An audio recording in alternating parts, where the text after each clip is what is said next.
Bueno, continuando con esta mesa, el doctor Jiménez no concurrió a la reunión. Esta charla nos va a dar el doctor Abel Chachir sobre el rejuvenecimiento periorbitario con técnica de plasma. A ver, ¿cuál le vas a dar ese? Se la van a tener que idear porque yo no vine preparado para esta conferencia. Lamentablemente el doctor Israel, yo no lo convoqué, ni ninguno del comité ejecutivo ni científico. Fue sugerido por la empresa y el señor se olvidó de venir, no sé, no me interesa. Pero hay una sociedad que se llama Sociedad Argentina de Láser y Tecnología Médica, que está acá el doctor Corsín, que se va a hacer cargo de la presidencia muy pronto, cuando yo haga mi retiro. Estoy esperando que me pague por la presidencia. Poniendo. Sí, no nos hemos puesto de acuerdo, pero ya vamos a llegar a una. Les quiero decir que este asunto del plasma produce una cuestión eléctrica a nivel de la piel.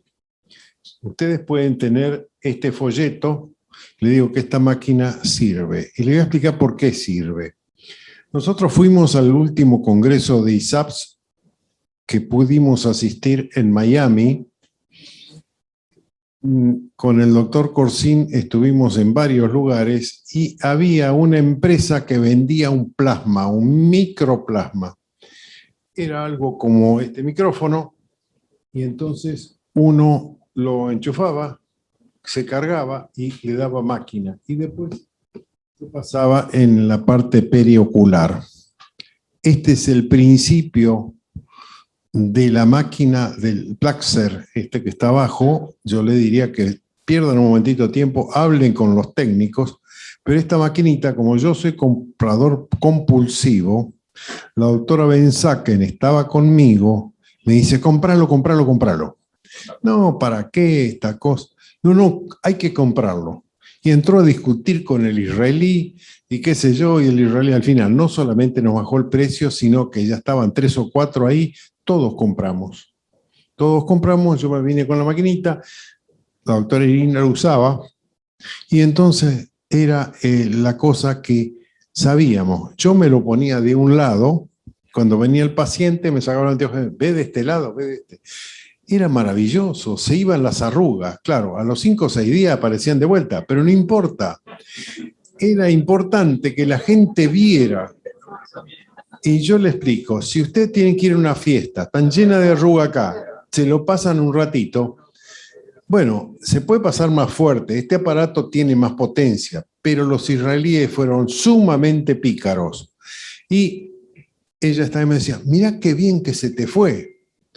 Entonces al final los $300 era nada en conseguir algo que uno lo tiene ahí donde se maquilla, se lo ponen y es fantástico. Anda. Eso es ese aparato, que lógicamente este es muy caro, pero bueno, de todas maneras se puede tener. El plan futuro de IMQ es tenerlo acá, que ustedes vengan con su paciente y se lo hacen. Yo, nada, estoy retirándome. ¿Tá?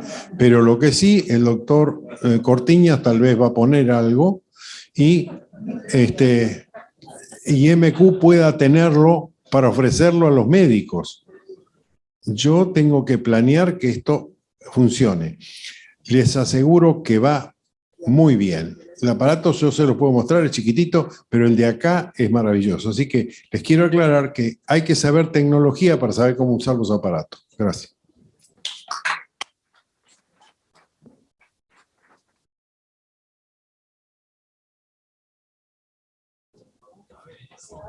Bueno, aprovechando que quedó un margencito de tiempo, no sé si alguno quiere hacerle alguna pregunta a los expositores de algún tema que haya quedado sin preguntar. Doctora Picón. Muchas gracias. Un comentario que ya me quedó, Lucila, de cuando te escuché por algún Zoom. Yo creo que así como se hizo una tormenta de ideas del linfoma anaplásico, hay que hacer una tormenta de ideas de estos temas, porque yo creo que es al revés. No nos tenemos que acostumbrar a que esto nos va a pasar. Nos tenemos que adelantar que no puede ser que una paciente que se haga un tratamiento mínimamente invasivo termine con inmunosupresores. Me pareció patético. Entonces, yo diría que como sociedad y con las ganas que tienen muchos de trabajar en la sociedad, que empiecen a prevenir, porque, insisto, tratamiento mínimo invasivo con inmunosupresores es terrible. Bien, seguimos con Lucila. Sí, claro. Creo que sería muy bueno aprovechar el auditorio que es joven, que sería bueno que nos digas cuáles son los elementos que en el consultorio uno tiene que tener cuando tenés estas complicaciones. ¿Qué es lo que debes contar para esos momentos nefastos? Y bueno, sí o sí, o sea, lo que hay que tener siempre preparado como para una eventual reacción alérgica, tenemos que tener una ampolla de hidrocortisona, tener el corticoide de depósito, como digo yo, sirve, pero no sirve en el agudo, ¿sí? En el agudo tenemos que tener sí o sí la hidrocortisona. Tener siempre el teléfono, o bueno, obviamente existe el SAM en Capital, pero siempre en los centros que son más grandes o que están más, o tienen un nivel de estructura mayor, tienen que tener un contrato con una empresa de servicio de emergencias como corresponde, que haga el traslado del paciente, que uno pueda llamar inmediatamente, eso por cuestiones médico-legales, ¿sí? O sea, esto, como digo, nadie está exento de la complicación. Yo en algún momento, hace muchísimos años, hice algún curso de flebología y me acuerdo una de las cosas que me enseñaron es, me dijeron, mira, hasta por poner una ampolla de AET podés tener una reacción alérgica, o sea, tenés que tener siempre lo básico, todo preparado en el consultorio, como para, si uno le pasa el evento, estar legalmente cubierto, por lo menos, ¿sí? No estamos exentos, nos puede pasar a todos. Me ha pasado a mí en el hospital con una lidocaína. ¿Sí? Por suerte estaba en el hospital. Bueno, pero me ha pasado tener una reacción alérgica con una lidocaína. También nos podría pasar en el consultorio. Y eso sí, como básico para conocer el tema, hacer un interrogatorio exhaustivo, preguntar si tuvo reacciones alérgicas, si es alérgico a la picadura de abejas, o sea, todas esas cosas hay que preguntárselas previamente a los pacientes y dejarlas asentadas en la historia clínica y, bueno, explicarles que esos pacientes que son alérgicos les puede pasar que tengan más fácilmente este tipo de complicaciones y sobre todo las tardías. O sea, yo hoy con el tema, por ejemplo, de la vacuna del COVID o de la enfermedad del COVID, le digo, mira, hoy puede pasar de todo, ¿no? O sea, hay pacientes que me dicen, esto me puede hinchar, me puede... Sí, siempre la respuesta es sí. ¿Puede haber moretón? Sí, siempre puede haber moretón. Aunque sea con cánula, siempre puede haber moretón. Por lo menos para estar cubiertos y para no tener después un paciente más conflictivo o con otro tipo de problemas. Siempre yo prefiero por más, pecar por más, o decirle, mira, la inflamación va a durar 72 horas, no 24 horas, ¿sí? Va a durar 72 horas, y no de menos, y que después esté el paciente presionándonos a nosotros. ¿Qué quieren saber? Bueno, sí, ni hablar para un evento vascular, ante un evento isquémico, la posibilidad de un evento isquémico con un filler o con un bioestimulador, ¿sí? Porque no crean que con la hidroxiapatita o con el ácido poliláctico esto no pasa, también pasa. Entonces, hoy tenemos que tener por lo menos el antídoto que se tiene para el ácido hialurónico, que es la hialuronidasa. Ahí busqué porque no me acordaba el nombre, es reductonidasa, la que vende de Mesoestetic, que vende la compañía Mentor, viene por 150 unidades. Y la otra que está autorizada por ANMAT es la de PB Serum, que viene por 1500. No son exactamente homologables, ¿sí? O sea, no es que son exactamente iguales las 1500 de uno que de otro, por lo menos en mi práctica, pero sí les puedo decir que son igualmente efectivas las dos. Yo tuve suerte de utilizar varias, usé la ELAS de SO, usé el Hylenex, que es la humana recombinante, que viene ya previamente diluida y que sería la única que no tendría posibilidad de reacción alérgica, porque las otras, como son de origen bovino o de origen en animales, siempre existe la posibilidad de que pudiera haber alguna reacción alérgica, inclusive a la hialuronidasa. Pero bueno, por lo menos tenerla siempre, y ante, como digo yo, un evento isquémico, ante un filler, que uno se va a dar cuenta inmediatamente porque ve el blanching, el blanqueo, y uno evalúa el relleno capilar y el relleno capilar está enlentecido. El tema de dolor, entre comillas, porque como los rellenos vienen con lidocaína, el tema del dolor es difícil a veces de evaluar, pero sí un dolor que a las 24 horas continúa. ¿Sí? Entonces esos son los pacientes que hay que reevaluar inmediatamente, y aunque hayan pasado 7 días del evento, se aconseja seguir, utilizar la hialuronidasa y diluir lo máximo que se puede el producto. Siempre eso va a mejorar el área de necrosis y va a mejorar el área de reperfusión.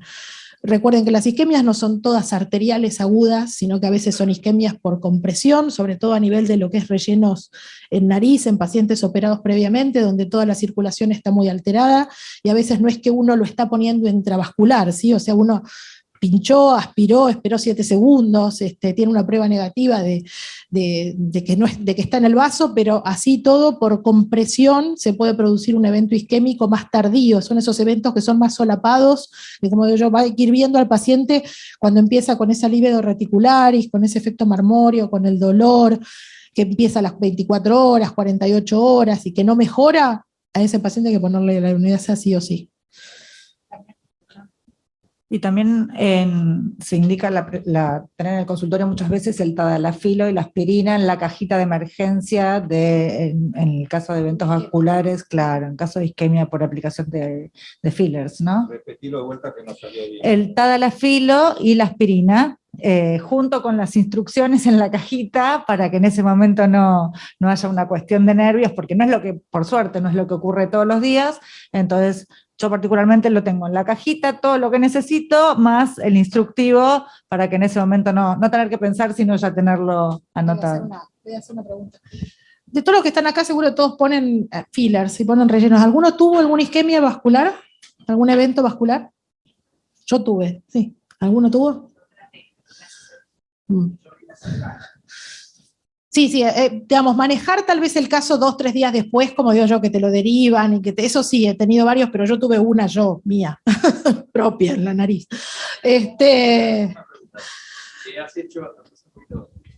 Sí, se has usado, por supuesto, rinomodelación y hialurónico a la nariz. ¿Te ha pasado que a posteriori haya un enrojecimiento en la punta de la nariz mucho tiempo? ¿Tienes algún tratamiento para eso?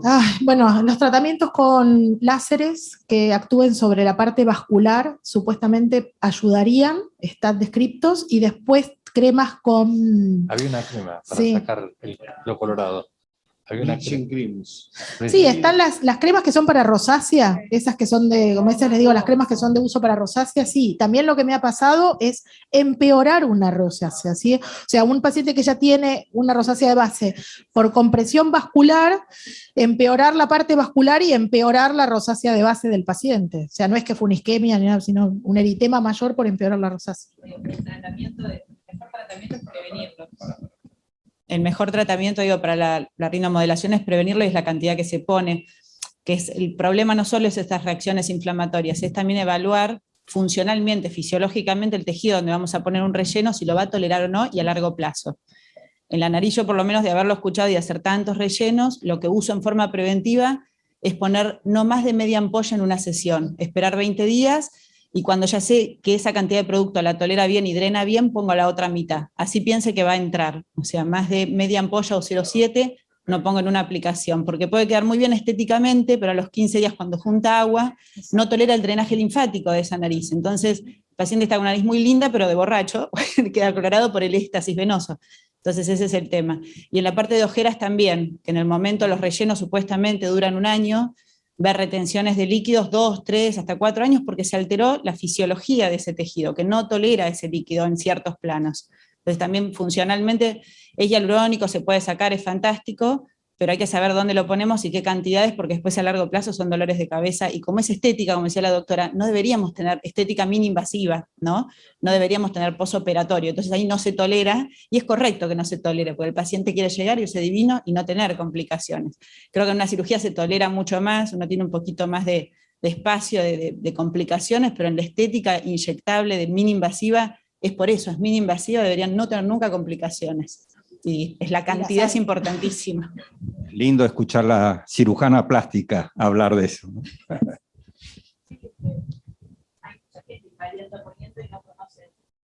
Vamos a cambiar de especialidad. Bueno, en dermatología, que hacemos todos procedimientos mini invasivos, habitualmente tenemos que usar anestesia local. Entonces, es muy diferente cuando uno usa en un consultorio de dermatología anestesia local, que no hay todo una contención y armado específico. No había, ahora hay, ¿no? Que cuando hay en cirugía plástica, los consultorios más preparados, o en una entidad como un centro médico, como una clínica como esta, ¿no?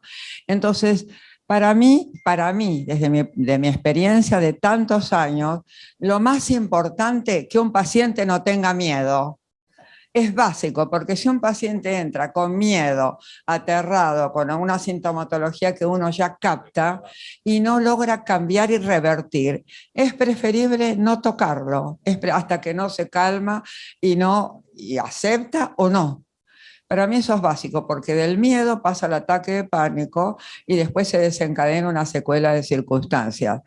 Los problemas más delicados y en los cuales hay que tener medicina preventiva son en las pequeñas cosas, porque ahí es donde suceden los accidentes, porque en las grandes cosas estamos preparados. Tenemos un anestesista, tenemos instrumentadora, tenemos ayudante, tenemos todo. Pero en un consultorio por ahí está el médico atendiendo con una secretaria y Dios no lo permita, tendría que tener una enfermera. Tendría, pero no siempre es así. Entonces ahí está lo que yo considero que es básico como prevención médica. Y otra cosa que le comenté al doctor Abel, el asunto de los cursos a instaurar de PRPs o Programa de Recuperación Cardiopulmonar, que infelizmente no es habitual y tendría que ser obligatorio. ¿Por qué lo hacen los policías o los hacen en la calle o los hacen los Boy Scouts y todo? ¿Y por qué no los hacen las enfermeras? ¿Y por qué no los hacen los instrumentadores? ¿Y por qué no los hacen los médicos? Eso es medicina preventiva. Era solo un comentario. Gracias. Gracias, Liliana. Creo que eso estaba dentro de los avisos parroquiales de Abel, ¿no? Bueno, les explico que IMQ tiene establecido turnos para cursos de reanimación, que lo dictan todos los especialistas y aquellos que están en el área de salud. Aquí va a haber 1 o 2 cursos para el próximo año de asistencia a los pacientes, que lo hacen los bomberos, los policías y también las enfermeras. Y nosotros acá tenemos un curso que más o menos tiene para 25 personas que lo hacen todo el personal del IMQ. Así que aquel que esté interesado en ese tipo de curso puede anotarse, porque tenemos que traer los muñecos, o si no, la persona, pero bueno, cuando es la reanimación, esto es muy importante. Otra cosa que me decía el doctor Gagliardi, que hay que tener una ampolla de adrenalina por las dudas en el consultorio, porque no sucede nunca, pero si hace falta hay que inyectarla. Así que yo tuve la oportunidad de atender reacciones por exceso de lidocaína, que inyectaban 100 centímetros al 2%, para hacer lipoaspiraciones, hasta que les puedo decir que no, por favor no venga a operar más con eso, porque excedía la dosis permitida de anestésico local. Así que, bueno, todo eso pueden enterarse a través de el mail. Muchas gracias, doctor. Gracias, Abel. Y bueno, vamos a dar por terminado este módulo. ¿La doctora quiere hacer una preguntita? Vamos a explicar algo lo que dijo el doctor Abel, porque yo tenía preparada mi cajita, cuando había interiorizado todo este tema, siempre me indicaron adrenalina y luego difenhidramina, el Benadryl. No así la cortisona, que es lo que yo hubiera hecho, ¿no? Tener la hidrocortisona, no. El adrenalina y el Benadryl cada 5 minutos hasta que llega la ambulancia. Bueno, ha sido un módulo muy productivo científicamente, así que agradezco a los expositores y a ustedes que nos hemos alargado 15 minutos con esta charla, pero muchas gracias, muy amable. Seguimos a las 2 de la tarde.